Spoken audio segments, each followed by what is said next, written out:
¿Qué pasa con Mariela? Llega a ustedes gracias a Q4Q. Doctor Fernando Naranjo, especialista. Sí, claro. Tiene todo que ver.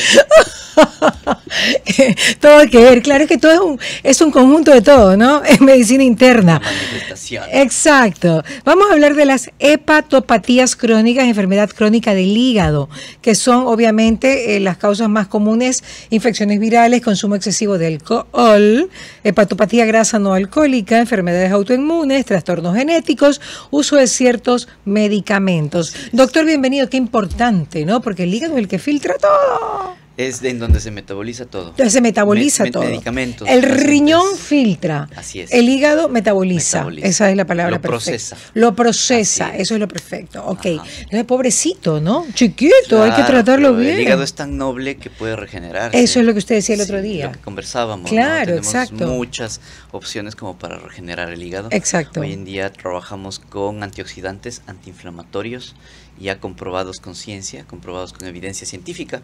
Y ahí tenemos la silimarina, tenemos el resveratrol, que es un antioxidante. Que no son AINES, ¿ah? No, antiinflamatorios que no son AINES. Claro. Los AINES también se metabolizan en el hígado y también pueden causar daño agudo del hígado. Claro. Ajá. En cambio hay otros que causan daño crónico. Por ejemplo, el metotrexate, que son medicamentos para artritis reumatoidea o para enfermedades de este tipo. Sí. Entonces perfecto. estos dañan el hígado, la función de metabolismo. Que es complicado, ¿no? Pueden progresar y llegar a hacer fibrosis. La fibrosis, yo siempre les digo a mis pacientes, es como una suela de un zapato, dura. Wow. Entonces no puede metabolizarse ahí pero nada ahí no porque pasa es una nada, cicatriz. Claro. Es una cicatriz. Totalmente. Sí. Es como una piedra, más o menos. Exacto. Sí. ¿Qué puede metabolizar una piedra? Con nada. los años, el agua. Y tal es el ejemplo que la piedra o la suela de un zapato incrementan la presión de la sangre y esa presión hace que el paciente tenga líquido en el abdomen, que se llama ascitis, que tenga líquido en las piernas, edema distal. Eso se llama hipertensión portal. El paciente con hipertensión portal ya son los estadios finales de la cirrosis. Ay, no, pues doctor, claro, imagínese. Cambian muchísimas cosas. El paciente tiene alteraciones del sensorio, alteraciones de conciencia, no puede dormir. En la mañana duerme, en la noche pasa en vela. Sí, hace algún tiempo, pues, se le llamaba esto, pues, el cambio del paciente cirrótico, ¿no? Que el paciente estaba muy agitado en la noche y en la mañana decaído, adormitado. Y yo me imagino que en la Edad Media lo han de haber creído loco, poseído, capaz que hasta lo ahorcaban, quién sabe. O sea, porque son cambios que tienen que ver con las emociones, tienen que ver con la psiquis. Las encefalopatías tienen mucho que ver con la forma en la cual el hombre se conecta con el entorno. Entonces, si el paciente deja de reconocer a las personas y al sentirse en un ambiente acorralado, en un ambiente que está ofendido quizás, actúa violentamente. Entonces, son es como un autismo. Sí, tiene una parte muy parecida. El autismo tiene un espectro diferente porque hablamos de los niños, de la pobre relación que tienen con el medio, pero es por algún tipo de conexión. Acá, en cambio, es por el acúmulo de toxinas.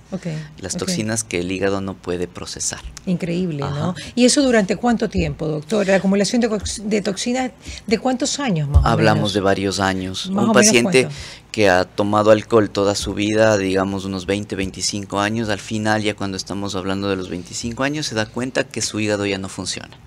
Entonces empieza ya la parte de hipertensión portal. Eso ya es irreversible. Hay pacientes que consumen alcohol de manera regular, no tantos gramos, tienen algún tipo de acercamiento con el médico, empiezan a utilizar estos medicamentos con los cuales disminuyen el riesgo, pero hablamos de tratamientos crónicos, 5 años, 10 años, disminuyen el riesgo.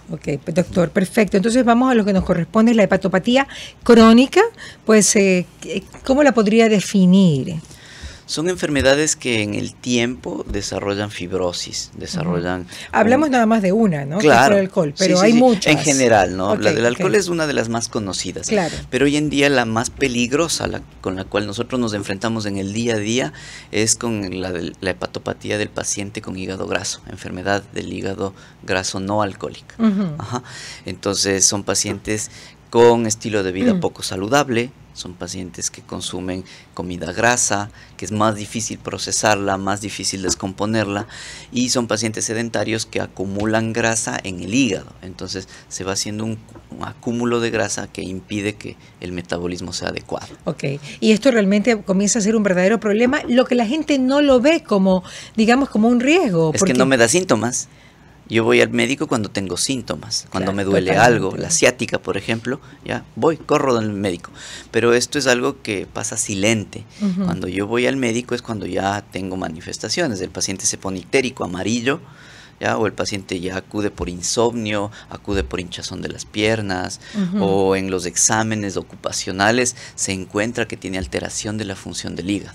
Entonces son hallazgos más que síntomas. Ok, son hallazgos más que síntomas. Ahora, ¿cómo prevenirlo, doctor? Para que a la gente le quede claro la forma de prevenir el hígado graso, que es lo que en este momento más nos preocupa, ¿no? Porque, bueno, el alcohólico pues tiene que primero rehabilitarse, él sabe lo que está haciendo, se está matando, y lo sabe, y lo asume, y la familia lo sufre. Y tampoco es muy común que el paciente alcohólico deje de serlo, ¿no? Exacto. Es un paciente que lastimosamente temas sociales propios del individuo, es difícil.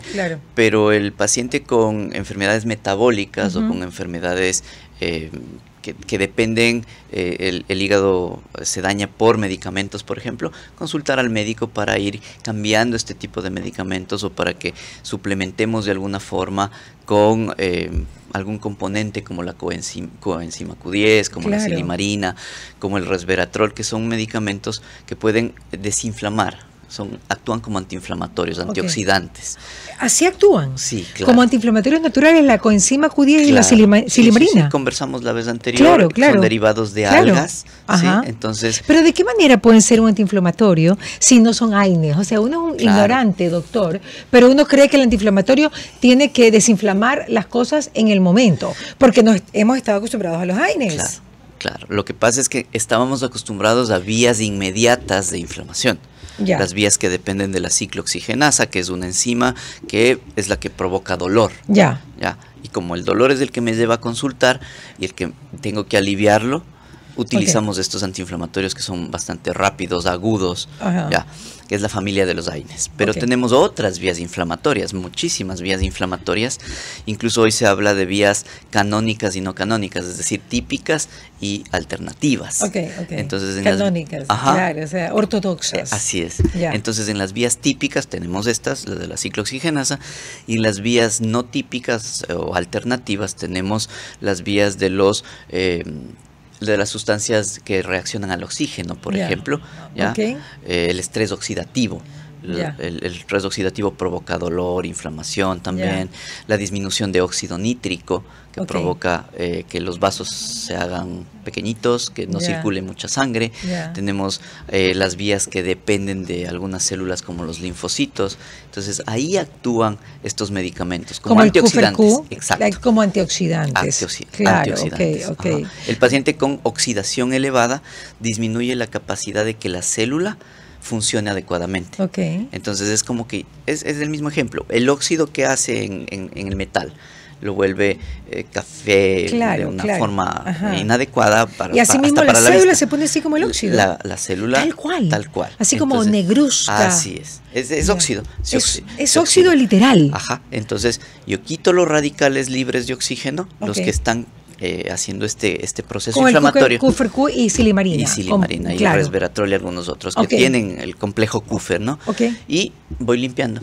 Comienzo a disminuir la formación de estos complejos. Me parece mentira, ¿no, doctor? ¿Y eso ya tiene doble ciego? ¿Ya está comprobado? Tenemos muchos estudios, hay estudios a nivel mundial, hay estudios a nivel local, hay estudios de cada molécula o de las moléculas en conjunto. Entonces eso nos lleva a que son medicamentos muy útiles para lo que estamos conversando, para este tipo de paciente con riesgo de hepatopatía, que usan medicamentos, que toman alcohol, que son sedentarios. El hígado, claro. Enfermedades autoinmunes también tienen hepatopatías, pues, doctor. La hepatitis autoinmune, por ejemplo, el uso de corticoide a largo plazo. A largo plazo. En las autoinmunes, la artritis en el cual yo uso metotrexate. Ya. Entonces todos estos pacientes se pueden beneficiar. ¿Y los trastornos genéticos también?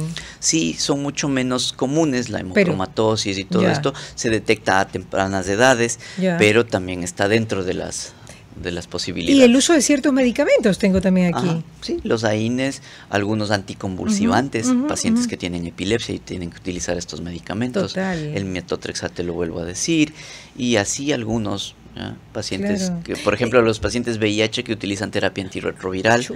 Es que esto es crónico. Todo tiene efectos secundarios. Claro, ¿no? Son medicamentos, y todo medicamento. Hasta el agua bendita tiene efectos secundarios, claro. Excepto la que es la que no, echada la por fuera. Sí, claro. Claro. Bueno, y síntomas iniciales aquí dice que incluye fatiga, pérdida de apetito. Claro, el paciente con hepatitis, lo primero que tiene es repulsión a la comida, claro, ese asco a comer. Ya. Disminución de la vitalidad, porque sus células no están funcionando adecuadamente, no tienen energía, ya están inflamados. La inflamación hace que el paciente tenga fatiga crónica. Viven fatigados, cansados. Insomnio, alteraciones del humor, del carácter, cosas muy inespecíficas que usted le atribuye a cualquier cosa. Okay. Entonces, todo esto, al ponerlo en conjunto y al acudir donde el médico y ver pruebas de funcionalidad hepática y vemos que está alterado, pues ya me da una visión de que el paciente está inflamado y de que el paciente necesita regenerar este tipo de células, tipo de tejidos. Perfecto. Pero, a ver, cuando los síntomas son más avanzados, pucha, ya te pones con ictericia, ¿no? Tienes una piel amarillenta. Sí, seguro. Sí, y los ojos amarillos, ¿no? Hay pacientes que consultan por eso. ¿Qué es ascitis? Lo que le contaba. Que la acumulación de líquido.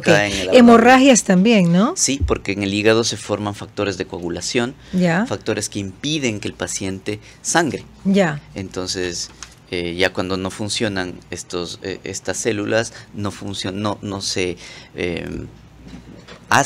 fabrican estas proteínas de mantener la homeostasis, la regulación de la coagulación. Okay. ¿Y cuáles son los exámenes adecuados para poder detectar un problema de estos? Hay unos que son funcionales, que yo hago en sangre y veo las enzimas del hígado, que son indicadores directos de la función celular. Otros que son los de la forma en la que se degradan las diferentes vías y son las bilirrubinas. Otras son funcionales, como por ejemplo las pruebas de coagulación. Si están alteradas, el hígado puede estar alterado. Y de ahí vienen las otras que... Las imágenes también. Exacto. Vienen las otras, las que son estructurales. El hígado se puede ver por medio de un eco, que es bastante fácil, accesible para la población, confiable. Obviamente depende del operador, pero yo lo puedo tener fácilmente. De ahí vienen ya otras un poquito más avanzadas, como la resonancia magnética, la colangioresonancia para ver vía biliar, o también tengo la elastografía, que esta es muy característica para ver el grado de fibrosis, el grado de dureza. Claro, entonces ya son otros, hasta biopsias por si acaso, ¿no? Claro, cuando se duda del diagnóstico, se hace una biopsia. Por si acaso sea cáncer de hígado. Gracias, doctor Naranjo. Me encanta estar con usted, pero es importante decir que el tratamiento no es tratamiento, sino pues la prevención. Consumir para la prevención Cufercu y silimarina es importantísimo. ¿Se lo puede consumir a diario? Sí, claro que sí. Sí, de acuerdo a la dosis que el médico indique, pero por lo general se utiliza por lo menos 2 tabletas diarias, y cuando el paciente tiene el riesgo de me voy a una fiesta de fin de semana, sé que voy a consumir comida grasa, una parrillada con cervezas, alcohol, dobla la porción. Por lo menos doblemos un poquito. Sí, no se ha visto efectos adversos, no hay toxicidad. Siempre se dice que... No, y los pelados saben, pues. Cuando se van de fiesta, se llevan la Cufercu en el bolsillo, claro. Sí, seguro. Porque, pues, debieron haber visto algún tipo de resultado positivo. Pero no les da tanto chuchaqui, supuestamente. Sí, la forma de metabolizar lo que ingirieron es mejor. Es mucho mejor, sí, así con todo. Así es. Muchas gracias, doctor. ¿Qué pasa con Mariela? Llegó a ustedes gracias a Cufercu.